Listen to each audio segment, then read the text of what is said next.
Good morning, good afternoon, depending on wherever you are in the world, and welcome to our third and last session of the day of week number 2 for MBA Spotlight here on GMAT Club. So first of all, apologies. We had a few technical issues, but it's the name of the game when we're doing this virtual world, so I guess we're all used to it.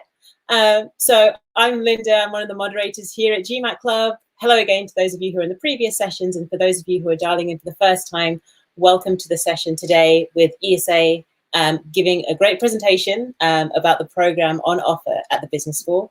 So we've got Paula here who will be giving the presentation to us, and then also Ali, who is a current student, and she's going to be supporting us with the Q&A session after the presentation is complete. I'm not going to do my usual blurb beforehand. Well, no, that's not true, because we do have 45 minutes because we've extended the session. So let me reiterate that.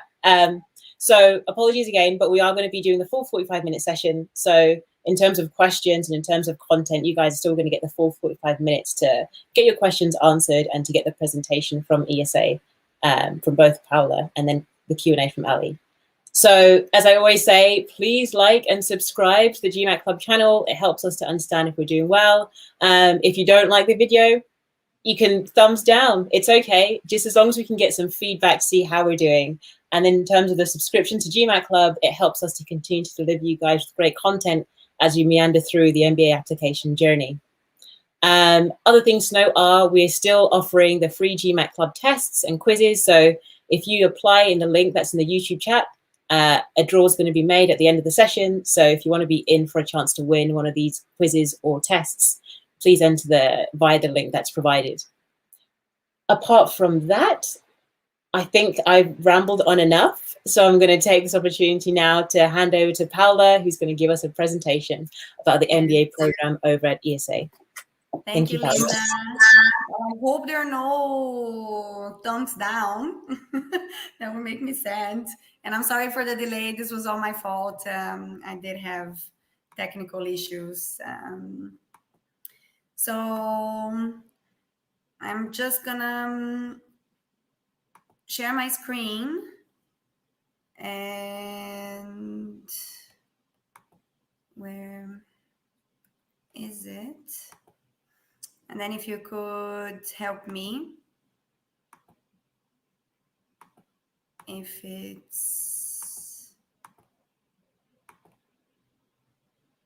can see.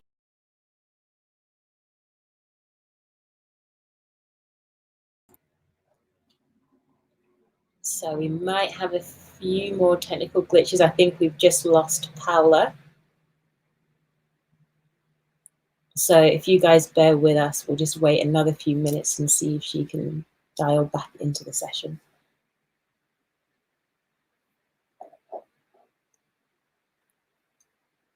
In the meantime, I guess I don't want it to just be silent, so I can take it as another opportunity to say thumbs up, but I will say, please thumbs up and like this video. I appreciate everything's not going right at the moment, but please bear with us, guys. Technical issues do happen online. Oh, sorry. See, a question, Linda. Perhaps you can tell us which schools you applied to. Yes. Well, I guess I'm someone who's I've just finished my MBA application journey myself. So I will be attending Harvard Business School, well, a joint degree with Harvard Business School and the Harvard Kennedy School starting in the fall this year. So just getting all my stuff together, getting the visa sorted. So for those of you who are interested, I guess there you go. Thank you for the question, GMAT Club. Or anything about you. It's been really awesome to have you on. Thanks, guys. So I'm I'm someone who's just finished my MBA application journey. I thought I would volunteer because GMAT Club has been an incredible resource for me throughout my MBA application journey, from providing resources for studying for the GMAT to connecting with schools to getting questions answered in terms of the admissions process. So I definitely wanted to give back in terms of supporting the community and helping those coming after me in terms of their MBA application process. Thank you, Ritesh. Really appreciate it.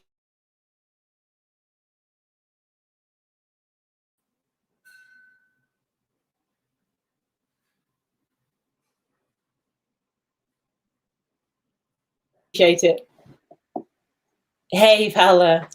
Thanks for rejoining us. I appreciate it. It's probably, yeah, it's okay. It happens. It happens. Now universe is yes. So I don't know. I think I got disconnected. But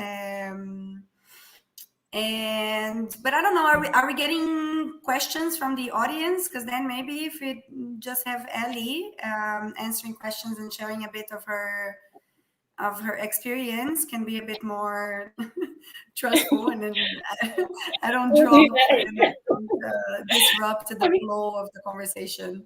And I'm happy to stay around and answer any questions regarding the admission process, the application process. I'm also an alumna, so for those that don't know, I'm class of 2016.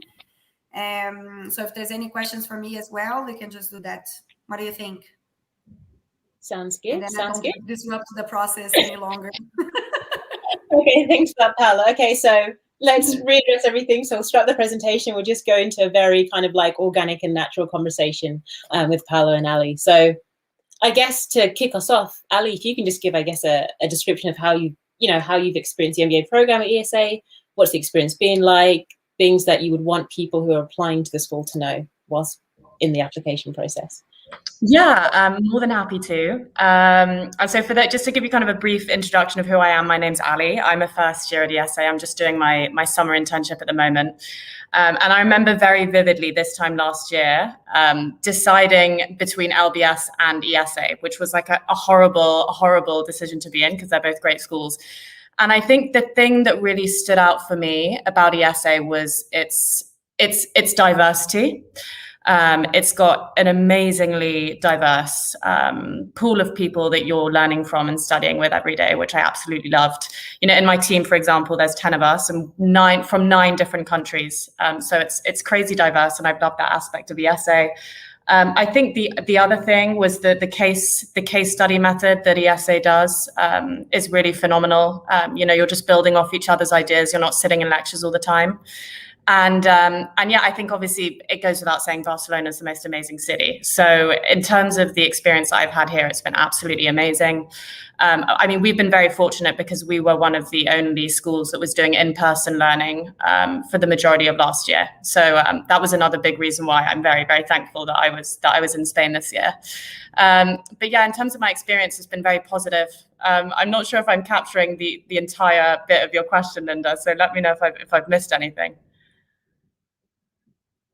Unmute. No, it's very like anything that you've got about your experience. I guess a question. I guess I'll let me go au natural. So, what were so when you were applying to IESE, what would you say? How was that application process?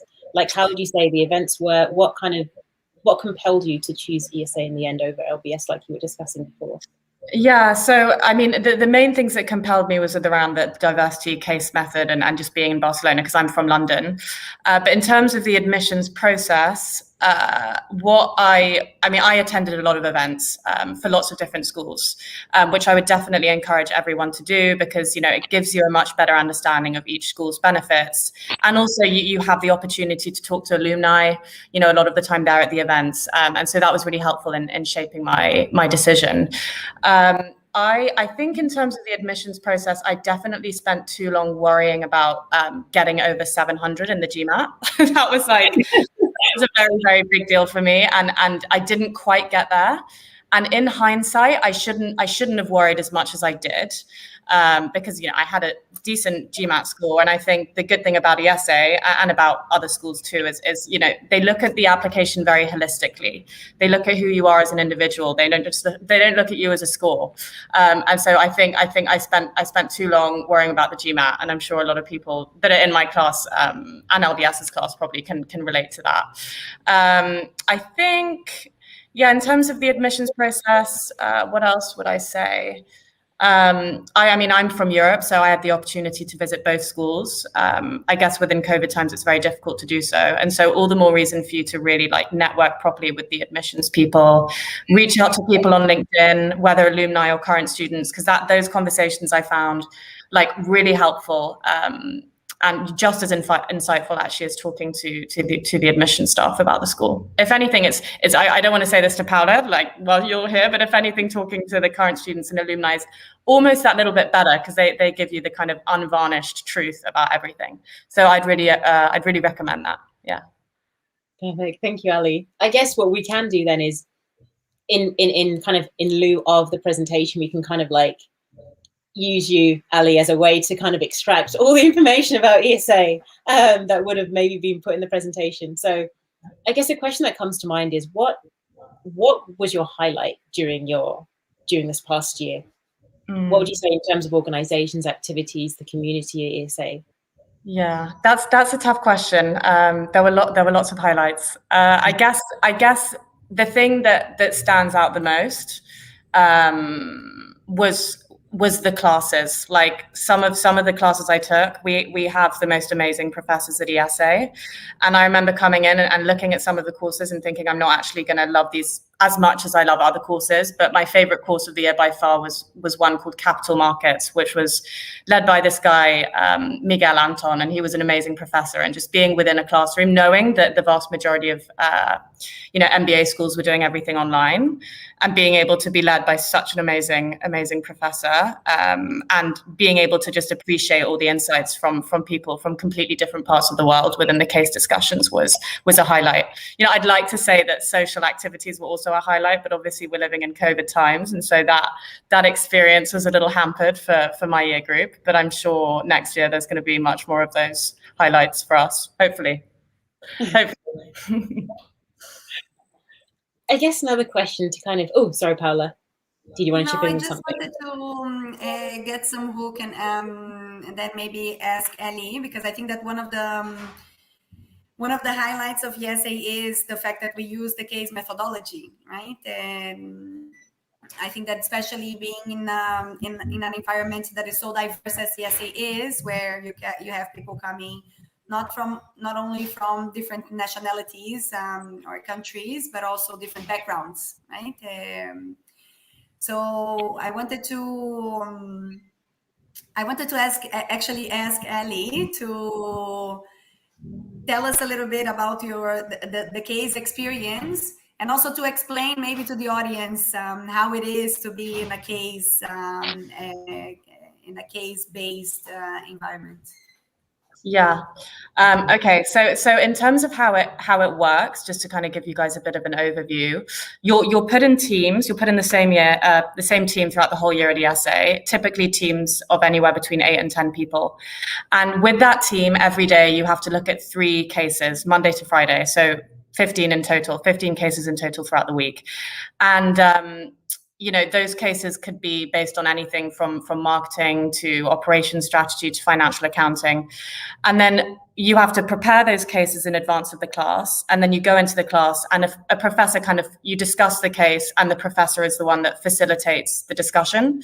And I think that the thing that kind of distinguishes ESA from a lot of other business schools is the fact that we use the case method makes the program quite intense. There's a lot of work to do. It can be at times quite stressful in a good way. And yeah, through using the case method, through being in a classroom where like everyone is building ideas off of each other and everyone's encouraged to participate a lot, you learn a lot about diversity of perspective, and you learn a lot about how to understand various cultures better. So it's a really amazing way of learning, I must say, because I was at a university where we did lecture-based everything. And yeah, case method has blown my mind. It's a great way to learn. Thank you for that, Ali. I guess a question just to quickly maybe jump to you, Paula, is there anything that has changed, I guess, in terms of the application process from last year to this year coming up? In terms of questions, is there anything that you think is worth noting to prospective candidates? For the application that is going to open, or the cycle that we still are? The cycle that's that is going to come, no? Okay. So that's actually an excellent question, because we haven't come to the final decision. To be honest, we are actually very happy with I've been in the team for 5 years. So I've been working for IESE since 2016, since my graduation from the MBA. And to be honest, I felt that this was the best combination of essays and topics, and where we got the most meat out of the applications, no? And but even if we change a bit the essays, what we're always trying to look, and I think that Ellie mentioned this in the beginning, is we're trying to gauge not only your professional potential, but also who you are as a person, right? So IESE has very strong values and a very strong culture. It's probably the company that I've worked for that has the strongest culture. And it's pretty remarkable how it's consistent in all levels of the organization, from the dean, yes, but also people in the cafeteria, people that work, the gardens are beautiful. And we're really trying to keep that consistency in our students as well, right? So this is one of the reasons why in the admissions committee we have only alumni working. So I'm not the exception, being the only alumna in the team. Is because we want people that we feel that fit in the community, that have the values, that identify themselves with the mission that we have, that we do believe that we can make the world a better place through good leaders, right? If we have a world that is ruled by companies, well, let's put good leaders running these companies, and then we can have a positive impact in society, right? And we really believe that. So we want to bring people that identify themselves with that mission. So the whole application is kind of built for us to get more than just your professional achievements, right? So the first essay this year is, if you had a life motto, what would that be? So tell us why. And then the second is about career goals and how IESE would help you achieve them. And the last is an optional essay, like if you feel there's something missing in your application, let us know. But I think that the combination of the first two really gives us like a good idea on who the person really is, no, in terms of personal and professional. So even if we change, although I really like the life motto question, if we change, we're probably going to go towards the same direction on something a little bit more personal, so we can get more insights, right, rather than just the CV or, tell me your best achievement. No, we are a bit more romantic than that, so we're trying to go a bit deeper. Okay, thank you, Paula. Just, I guess, to give our viewers an understanding as well, I know, so are there two campuses? Obviously, there's the one in Barcelona, Spain, and I know that Paula was speaking about the one in Sao Paulo. So could you give a bit of an insight into the campuses that IESE is located at? Okay. So we actually have 5 campuses. Barcelona is the biggest one, and it is where the full-time MBA is. But we also have one in Madrid, where the Master Management is. And we have one in Munich, another one in New York, and another one in Sao Paulo. In the MBA, we have 2 opportunities of intersection with the other campuses. In the second year, so the first year you have all the mandatory courses, and the second year is the electives, right? And then in the beginning of the second year, you can do what we call the overseas modules. So in August, you have the option of doing 2, that is New York and Sao Paulo. This is obviously normal conditions. During COVID, we unfortunately had to cancel them. But you can do 2 weeks of intensive classes in either New York or Sao Paulo. And then in January, you have other 2 overseas modules, but they are in sister schools. They are not at the IESE. So it's Nairobi and Shanghai. And then we don't have all the programs in all the campuses because they're actually serving different purposes, right? We have different audiences. So for the MBA, this would be the 2 possible intersections. The other campuses have more executive education programs, right? So the executive MBA, programs for companies, customized programs. So yeah, so this is, the idea is to kind of have a physical presence in key markets. Okay, thank you, Paula. Ali, I guess a question for you. How is living in Barcelona? Like, what, as a student, what, even outside of the school, what is there to get up to? What have you got up to during the past year? I know that you were saying you've been very fortunate because COVID restrictions have been far lower in Spain. So could you speak to the experience, I guess, of living in Barcelona? Yeah, of course. I mean, I think that my experience of Barcelona hasn't been nearly the same as Paula's, who was also at IESE a few years ago when COVID wasn't happening, because even though it was slightly more open than other parts of the world, like restaurants and bars and all those things were still shut. But the good thing about Barcelona is it's a beautiful city where you can really escape to the outdoors a lot. They've obviously got the beach, beautiful hiking trails.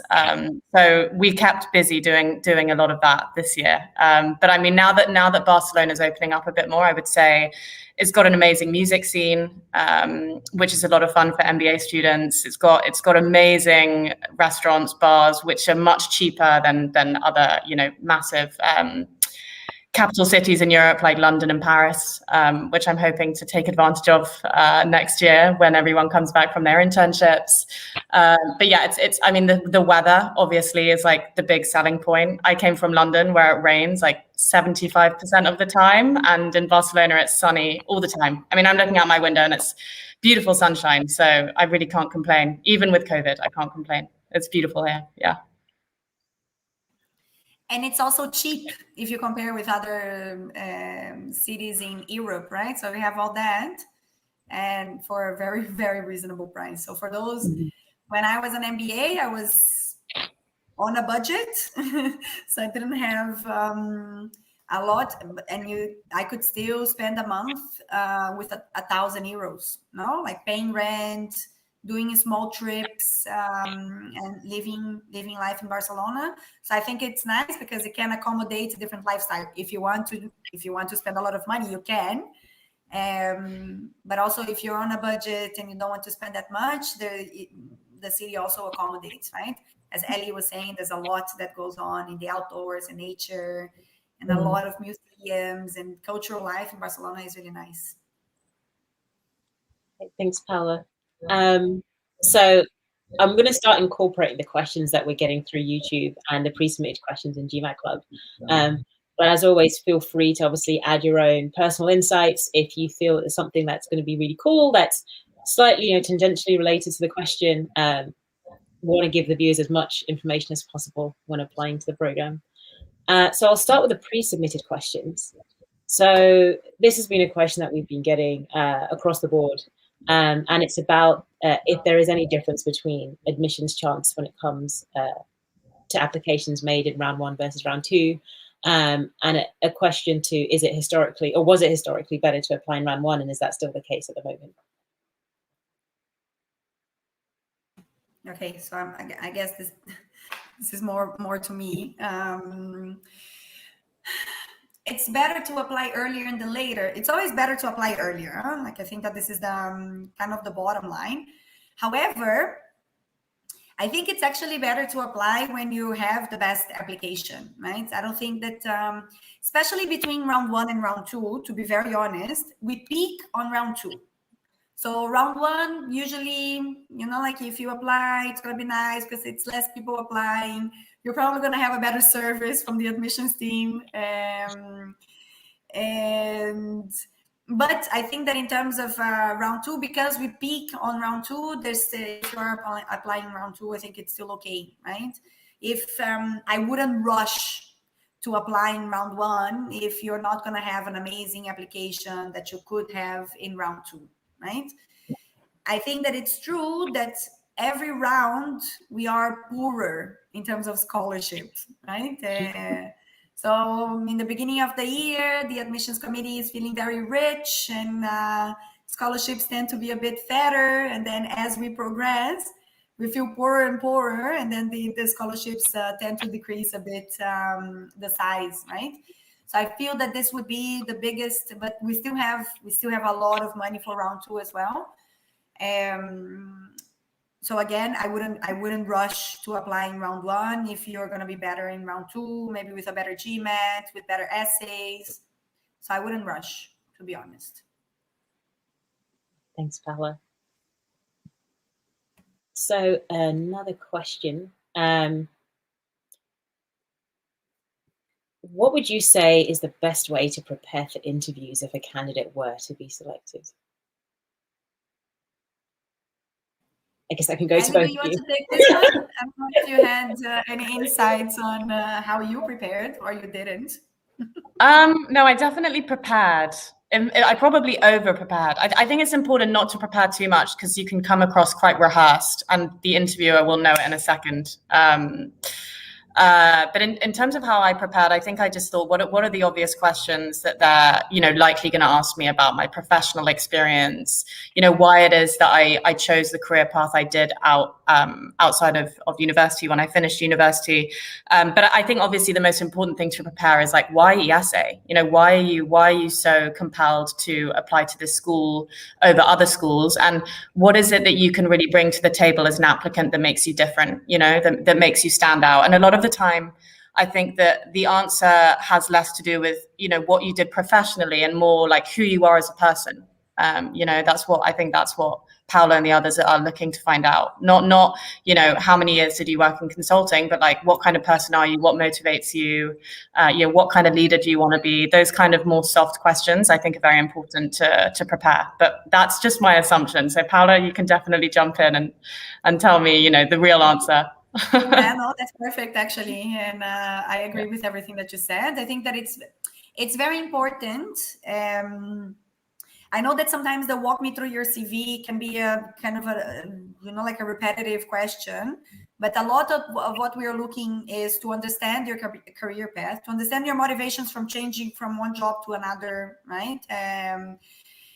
What you've learned from each position, like this is so I think that at the end, I know that I'm like that and we have very different personalities in the team, but a lot of what I'm looking for when I'm interviewing is how much self-awareness does this person have, right? How much reflection has this person made about their lives, about their goals, So well, at the end, we want to have an interesting conversation, right?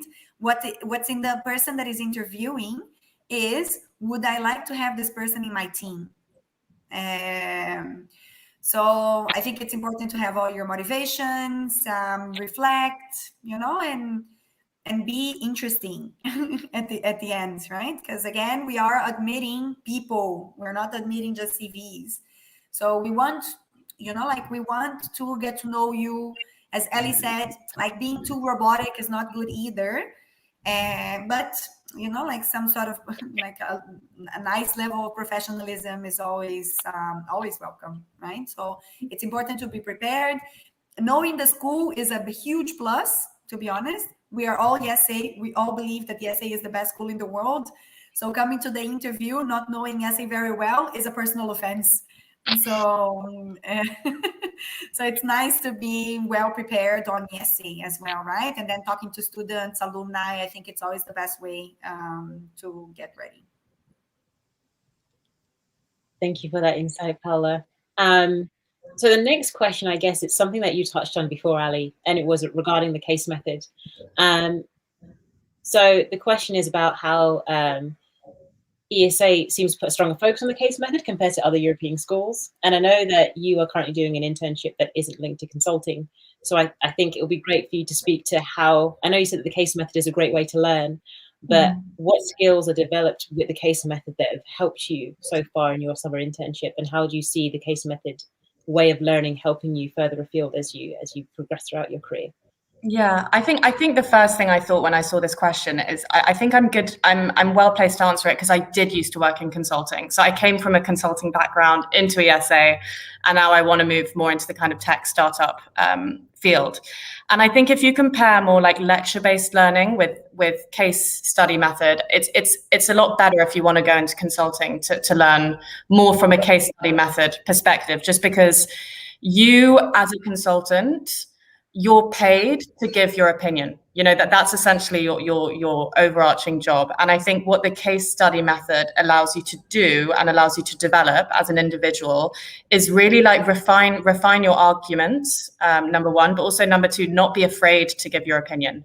So there's a lot of people that came into class that came from more analytical, more engineering backgrounds who weren't as confident in providing an opinion, and the case study method, like, you can't not provide your opinion. You know what I mean? Like, if you don't, you're cold called, and so that's very useful for consulting. And I think, I don't know, just naturally, I think I learn more through case method because you within class are responsible for like telling the teacher what you learned through providing your opinion. Whereas a lot of the time, if you're in a lecture environment, you can kind of take a back seat, and it might not be as good for your learning overall. And so, yeah, that's what I'd say. I think the case methods really allowed me to refine my arguments better, to be, a better public speaker, because whenever you're providing your opinion at IESE, you're doing it in front of 50 other students. I think it's going to be maybe 70 next year now that COVID's sort of off the table. The group sizes are going to be bigger. And yeah, it allowed me to learn kind of deeper and better. So yeah, that's what I'd say. Paula, I don't know what your thoughts are, considering you're alumni. Yes. Well, for me, it was the same. And on the confidence side, and then here I'm gonna pull a bit to a gender lenses. I think that for women, this is especially important, right? Because many times we don't have the experience or the background on sharing, and we are a bit less vocal on our thoughts and our opinions. And I never considered myself a shy person, but I remember being very nervous in the first term, and I okay, I have something to say, and then the heart would pump, and then I would take too long, and then my chance would be gone, and then that made me very anxious. And then in the second year, I was like sitting on the disagreeing with people, and sharing. So I think that this is extremely empowering, right? Because we lose the fear of sharing. We lose the fear of making a mistake, right? Sometimes, yes, you will say things that are maybe not that brilliant, and it's okay, because then you see a bunch of other people doing the same, and you don't feel that they are stupid. They're just sharing. So I think that this is, from a personal perspective, this is huge growth. And at the end, decision-making is a muscle, right? It's an exercise. And that's what a case is. A case is a problem, and you have to make a decision given the information that you have. And then throughout the course of the MBA, you're going to have 400 cases to study. So for 400 times, you had to make a decision, right? And that is in a collective environment. So it's first you, but then you take it to the team, and then the team discusses, and then you change your mind. So it's very humbling as well, right? And you really learn how to work in teams, because it's not that you're just preparing yourself and going into the classroom. As Ali said, you have a fixed team, you meet with them every day to discuss the 3 cases of the day, and they come from very different backgrounds and nationalities, right? So it's very challenging in that way, because then you start seeing the world from very different lenses, right? I would come with my Brazilian former consultant, industrial engineer eyes, and then you're sharing the room with people that are coming from a very different path, right? And that they have very different focuses. So it's interesting to see. I think it's humbling from that sense, right? Where you just understand that your perspective is just one among many. And I think that that's a very important skill also to develop for your career in general. Thank you, Ali and Paula. Thanks for kind of shedding that light on the value of the case method. I know that there's definitely people who fall in loving the case method and people who fall in not loving the case method. But it's always fascinating to hear. And I think that feeling of your heart sinking when you have to do public speaking is one that I'm sure many people can resonate with. But it's good to hear that does definitely kind of like get rid of that feeling of nervousness and anxiousness, because it does prevent people from giving their perspective and helping, I guess, the wider class learn from their experiences. Definitely. It's a lot of work though, but it's very nice. It's intense. Yeah. There is a love and hate relationship even when we are in the MBA, but I think that at the end you just feel how much you learn, no? But it's a lot of work. It's true. So I'll take this moment to jump into our YouTube comments, or questions, not comments. Bear with me as I navigate this. So a question that I would like to ask is, I guess this is a question for you, Ali. So in terms of where you are now and what you wanted to do going into school, did your goals change? And if so, why? And how did the program kind of influence that change in decision? Yeah, so I think I came into the MBA knowing that I didn't want to be in consulting anymore.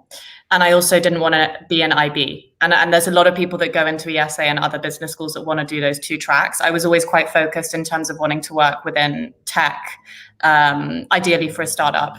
And that remained fairly consistent, luckily. But I know a lot of friends who came into the MBA who, you know, wanted to do something like consulting, and over the months their kind of goals and their plans definitely shifted. So I'm a unique story. I think a lot of people definitely don't have the same goal now that they did coming into the MBA, which I think it's a good thing, because it just, I think it goes to show that the MBA experience can really help you, you know, rethink your career path and discover new areas that you never thought you'd be interested in, that you are. But no, mine were always fairly consistent. And I think moving out of the MBA, my post-MBA goal, I'm working at a startup at the moment in Barcelona. And hopefully I'll continue working there after year 2, because I'm really enjoying it. So yeah, that's my post-MBA goal, in the short term at least. I'll leave it with the short-term goal. Yeah.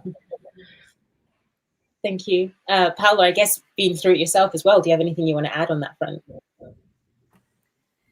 Well, yes. I was also coming from consulting, and I wanted to put my career more in a social or impact space, which is very aligned with what I do now, actually. But I'm not going to say that I came to the MBA thinking that I was going to work for IESE. I think that's not in anyone's post-MBA career goals essays.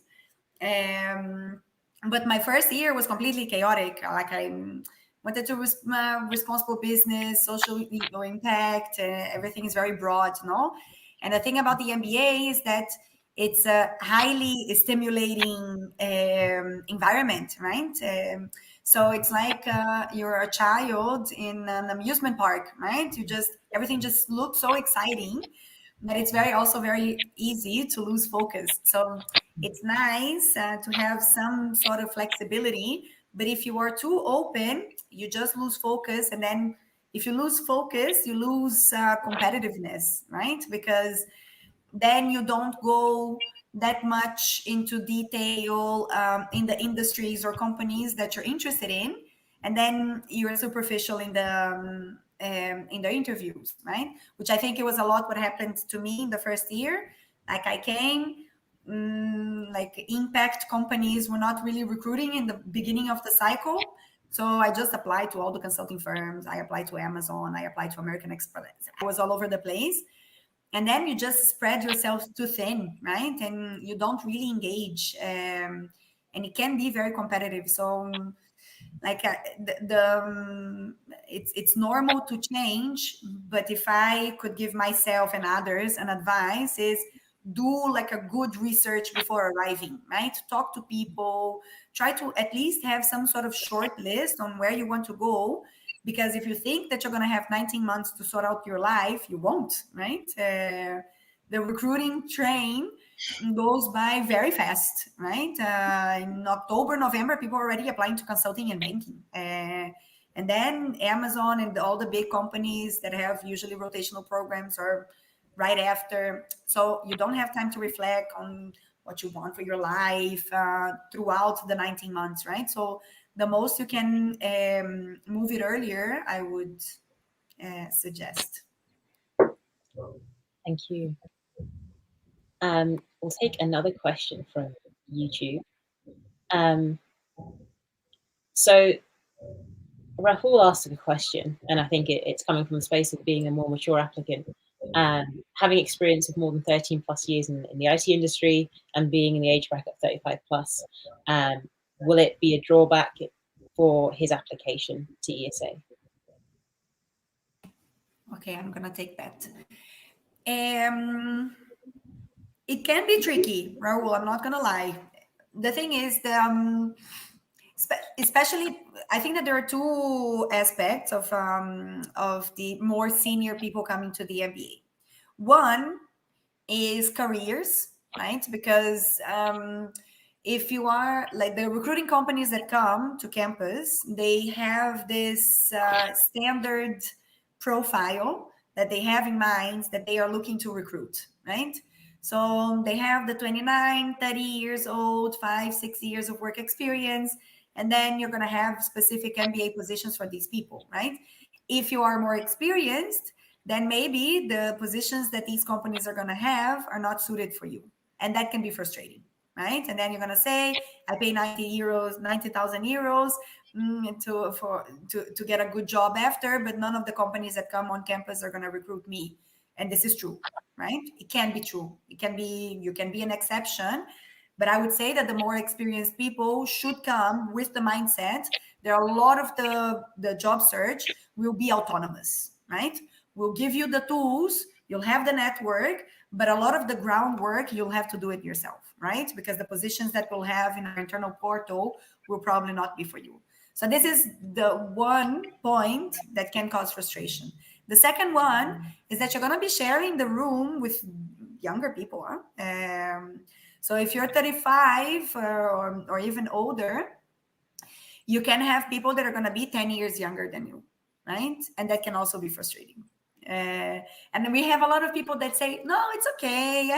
And then they come and then they are frustrated, right? So, so from our side, I'm not going to say that we don't have older people. We do.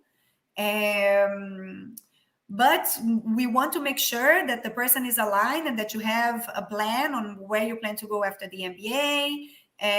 If you have the grit to do it on your own, right? So if you kind of fit the profile of more experienced people that we would like to have in the MBA, so nobody is frustrated, right? So you have to have your motivations on why you want to do, why you're doing it now, and what's your plan after the MBA. So we are confident that you could be a good student for the MBA.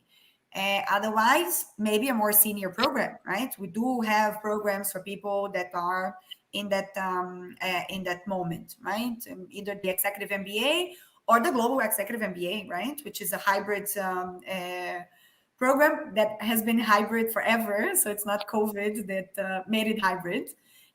But it's for more experienced people with more or less more than 14 years of work experience. Okay, thank you, Paula. I think you touched on some very good points in terms of having the clarity, I guess, as to why you're doing the MBA and what you want to achieve. And you know, I'm very tempted to agree that as you get older, that clarity should be more crystallized because your opportunity cost, so to speak, becomes higher. You tend to be leaving a career where you're making more money. So you really need to justify the reasons for doing the MBA. And like you said, a lot of the leadership development programs do cater to a particular age range. So if you're coming into the MBA program, it's probably very valuable to understand what the exit opportunities are going to be for you once you complete the program. But thanks a lot for sharing that insight. And hopefully, Rahul, you've got a lot of insight from that question. We do have time for, I want to say one more question. Hopefully, everyone else in GMAT Club won't kill me, but it is the last session of the day, so we are allowed to overrun. So looking at the YouTube questions again, I guess we can jump to funding, because I know that's always a big question on the mind of prospective students, because it's a big cost to go to back to school to do the MBA. So I guess The first question from Angela is, does ESA offer full scholarships? And also, Paula, I guess, could you speak to the financial aid offered by ESA more generally when it comes to attending the program? Okay. So no, we don't work with full scholarships. We prefer to spread the resources a bit. The increase in terms of the size of scholarship that we did this year was for the African scholarships. So this year we created this certain type that the scholarship can go up to 90% of tuition, right? So it's basically just you paying the tuition fee. But these are for specifically candidates coming from Africa, because we really want to increase the African representation in class, right? Because it was very low, but hopefully I think that we're going to go for a very, very good year of African students. But okay, even if we don't do full scholarships, usually the scholarships go up to 50%. We have some very special scholarships on the very high potential candidates that we're making it to up to 60,000. So the tuition is almost 90. So 60,000 would be end of the day, me doing calculations. I prefer to just not. So the scholarships can go up to 50% of the tuition usually.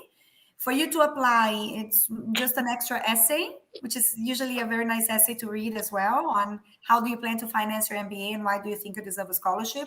And I think that this is the moment where you have the opportunity to really sell yourself, right? So why should I give it to you and not someone else, right? I think that we have a very comfortable scholarship budget, but it's always very competitive, right? So why would I give to you and not the other? And then in terms of funding, other than the scholarships, we work with 2 Spanish banks. So we have Sabadell and La Caixa. They can give up to 80% of the tuition fees on very good rates. I think that the interest rates that we get with the banks is very good. They are available for international students need a guarantee or any type of collateral. They will just adjust the interest rates according to where you're coming from, right? So basically your risk profile. And we also work with Prodigy Finance, and Prodigy is one that can give you also not only living tuition, but also living expenses, also up to 80%. And that's it. Paula. I appreciate we've overrun, so apologies, guys. So I guess now would be a great time to ask for any closing comments from yourself, Paula, or yourself, Ali, before we end the session. I'll go first. I'll go first. No, I guess closing comments from me. You know, I was in your shoes not so long ago, and I remember vividly all the anxiety that was spinning in my head around like how I can make my application better. Oh my gosh, if my GMAT's a 680, am I ever going to get in anywhere? And you know, all those things. And I would say just try and relax and enjoy the process and just be yourself. More than anything, be yourself. Because if you're not yourself, you'll come into this school and I don't know, you might not even enjoy it anyway, because the admission staff would have seen someone different to who you are in reality. So yeah, just relax and go with the flow. And yeah, that's it from me. Thank you guys for tuning in. Paula? Anything from you? Well, this is perfect. And I love that the alumni or the students always have like the same comments that admissions would do. So this is great. I think that I'm just going to incentivize you to reach out, right? I think that as Ellie was saying in the beginning, sometimes we obsess with the GMAT, and the GMAT is important.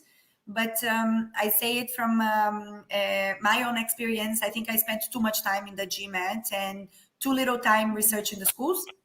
It all worked out because I'm in the best school, very passionate about, but it could have gone wrong, right? And I think that this is a very important decision.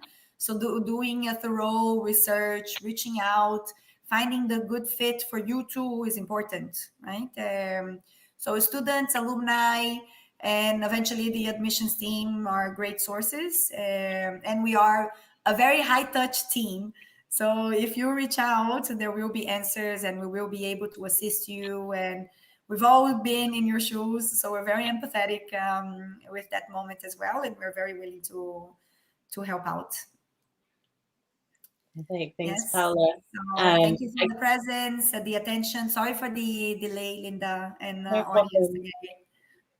No problem. Thank you both. I guess to echo what both yourself and Ali were saying, in terms of the GMAT especially, you know, just finishing the process myself, it does cause an unnecessary amount of anxiety, and you are way more than your GMAT score, far more than your GMAT score. And I think that, as you've both noticed, it's one of those realizations that tends to happen afterwards, after you've gone through the months of anguish. So on that note, I'd want to thank you both, Ali and Paula, for joining us. Apologies, guys, for the technical difficulties, but we still had a great session. It was very organic. It was very interesting.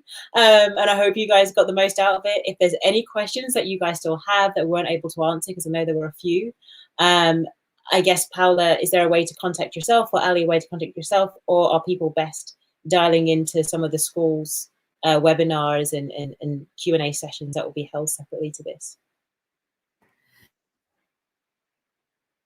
Oh, Paula, we have in our webpage, we have contact us. And then my team is organized by country, by regions, right? So depending where you're based, you will have an associate director, someone in my team that will be responsible for your application, right? And in the contact page, you will see the LinkedIn and the email of that person, so you can reach out directly. Perfect. Thank you, Paula. So before I close, please like this video. I was going to say I don't like it if you, but you know, we had a fun time this afternoon or morning or evening, wherever you are in the world, and subscribe so we continue to offer you guys content when it comes to meandering your MBA application journey. With that, thank you so much for joining us. This is the last kind of presentation session of the day. So wherever you are, enjoy the rest of the day, and yes, good luck with the application season, and we wish you all the best. Thank you very much. Thank you, guys. Thank you.